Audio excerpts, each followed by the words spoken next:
Welcome back to my YouTube channel again. This is Jim. Ito nga picture ni Barbie Forteza sa Takbo Babae 2025. Ito nga post ni Shishi De La Rosa. It's not just a fun run, it's an advocacy run to and bump into Barbie Forteza. Let's watch this. Ayun na kasi Barbie pala yung nasa finish line at ang daming nagpa-autograph.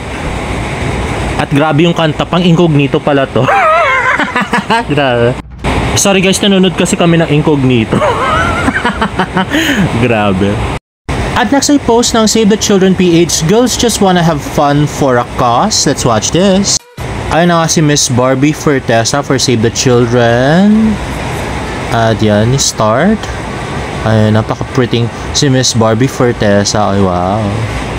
Napaka-pretty and sexy. At napaka-cute niya sa kanyang hair. Parang batang-bata, diba? At yan, napaka-cute. Diba? So nice. At next naman ay post ni Sir Nathan Perolino. Ngayon ko nararamdaman na wala ang cellphone pero sa bank plus loan sa Shopee nung nagnanakaw under my name. Heis, even filing an affidavit of lost stolen so I could retrieve my number and globe, police report, etc. Heis, oh grabe yan. Ang hirap nung nung nawawala ng mga ganyan. Lalos na yung cellphone, grabe. At saka mga ID. Ay nako. At next naman ay post ni Ken Z Universe. Ayan na nga si David pointing something. At next naman, Barbie Forteza post sa kanyang Instagram, sun out, skin out, keep it soft, smooth, and protected with Silka Green Papaya Lotion. Check out na rin kayo. Don't forget these codes and links. Uy, wow, grabe. Merong code pala na pwedeng gamitin para maka-discount ka sa pagbili ng Silka Green Papaya. At si Barbie pala ay endorser na rin ng Silka Green Papaya. Uy, wow, grabe. Ibang level ka na talaga, Barbie. At yan nga, napakaputi at napakakinis na si Miss Barbie Forteza na mahaba pa yung hair nung sinut to. Grabe. At pinost niya rin siya sa TikTok, Barbie Forteza sun out, skin out, keep it soft, smooth, and protected with Silka Green Papaya Lotion. Check out na rin kayo. At ito nga, napaka-pretty si Barbie Forteza na nakita ko na ng personal at napaka-cute niya. Grabe, ang liit ng mukha at napaka-puti at very proportionate ang katawan. O, diba? The cute Miss Barbie Forteza. At next ay pinost ni David Licauco sa kanyang Facebook account. David Licauco may kumpisal sa one-on-one interview kay Jessica Soho. Kapos mo, Jessica Soho, let's watch this. Ayun na nga, with this cute jacket. Ano yun, sabi nung iba, nakikita nila yung torso mo with your abs. Nagkakasala na raw sila. Ay, oo, grabe naman kasi yung katawang David Licauco, diba? I so love it. Ano reaction mo doon?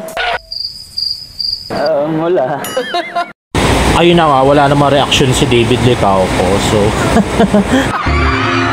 Pero totoo ba na ayaw mo daw magsuot ng skimpier dun sa fashion show? Yeah. Bakit? Yes po, tsaka hindi rin talaga ako comfortable to remove my pants. Upper pwede. Upper okay lang po. Kasi marami ka ring fans na bata, so good answer. Parang okay lang naman kahit na hindi siya magpakita ng brief doon. Or hindi niya i-remove yung pants niya. Marami pa rin siyang fans, di ba? David, do you confess or do you deny na ready ka na ulit umibig? Always ready naman. Anong Grabe, sana naman talaga si Barbie na to. Ayoko na iba, guys. klaseng girl ba ang hinahanap mo? Caring, smart, someone who is self-aware, someone who has dreams and goals, and someone who will support and accept my job, myself, and personality. Mahilig po. Oh, di ba si Barbie na yon? Pasok na pasok sa banga, grabe.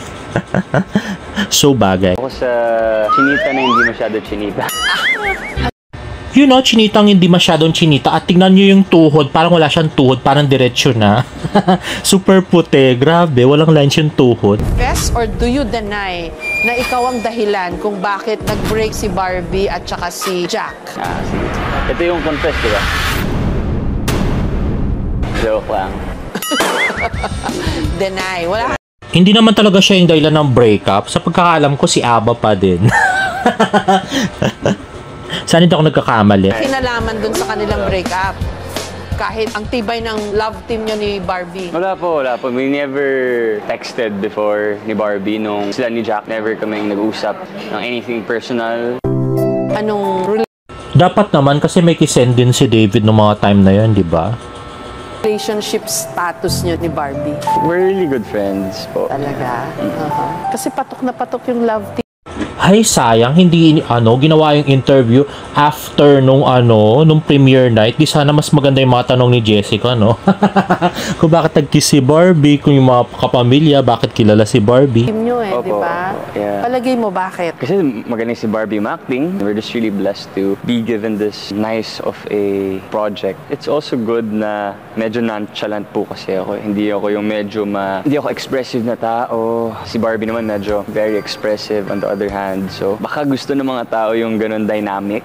Any chance for Pwede. Sa pagkakaalam ko si Kim Chiu at saka si Paolo Abilino, ganyan din sila. Mas expressive si Kim Chiu at extrovert si Kim Chiu, samantalang introvert din si Paolo. that on-screen chemistry to work off-screen? I think I'm the type of person who does not force anything. I mean, who knows? I'm not closing my doors. And of course, si Barbie rin po ay kakagaling lang sa relationship. I think nasa stage po siya ng life niya na, she is focusing on herself. Hay nako, sana nga maging kayo na at sana umamin na rin kayo. Pero hindi kayo hindi namin kayo pinipuwersa. Basta enjoy nyo lang yung isa't isa, charot. Gusto ko po yung ano nga yung sikat ngayon na K-drama? When life gives you tangerines. Yes. Gusto mo si Pak Bogum. Yes, ang pogi niya po Sana maging ganun din ako kapogi. Gusto ko yung ganun yung parang binibigay sa babae lahat. Papakita mo yung love mo. May ganun kayong lalaki? Nako, David, dapat ganyan gawin mo kay Barbie. Kundi sasaktan ka talaga namin. Huwag mong paiyakin si Barbie. Nako. Meron, ganun po ako Talaga? Opo. Oo. Todo magmahal, gano'n? Todo. David, baka Nako, sana talaga kay Barbie yan, no? Hindi sa iba. Masasakta ka talaga sa amin. At saka hindi pa natin nakikita yung todo pagmamahal, David. Sana pakita mo din.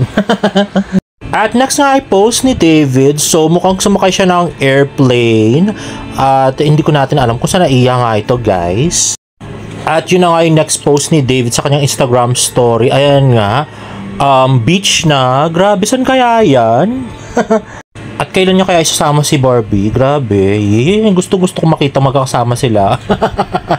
ng buong family na likaw ko. Anyway.